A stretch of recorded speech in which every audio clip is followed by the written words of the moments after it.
ଧରି ନିଅନ୍ତୁ ଏହା ହେଉଛି କାଠ। ଧରି ନିଅନ୍ତୁ ଏହା ଗୋଟିଏ ଗଛରୁ ଆସିଛି। ଯେତେବେଳେ ଡାଳଟି କଅଁଳ, ସବୁଜ, ସତେଜ ଏବଂ ଜୀବନ୍ତ ଥାଏ, ଏହା କ'ଣ କରିପାରେ?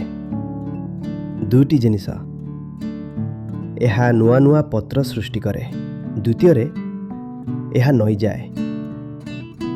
ଏହା ନିର୍ଦ୍ଧାରିତ ମାର୍ଗକୁ ଅନୁସରଣ କରେ ନାହିଁ। ଏହା କହେ ନାହିଁ କି ମୋର ଗୋଟିଏ ରୂପ ଅଛି ଏବଂ ମୁଁ ସେଥିରେ ହିଁ ରହିବି। ଠିକ୍ ତ? ତାହା ହିଁ ଯୁବପିଢ଼ିଙ୍କ ପରିଚୟ।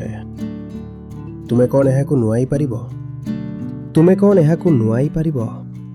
ତୁମେ କ'ଣ ମାର୍ଗ ବଦଳାଇ ପାରିବ? ଯଦି ତୁମେ ମାର୍ଗ ବଦଳାଇ ପାରୁଛ, ତେବେ ତୁମେ ଯୁବପିଢ଼ି, ନହେଲେ ତୁମେ ମୃତ। ଶୁଖିଲା କାଠ।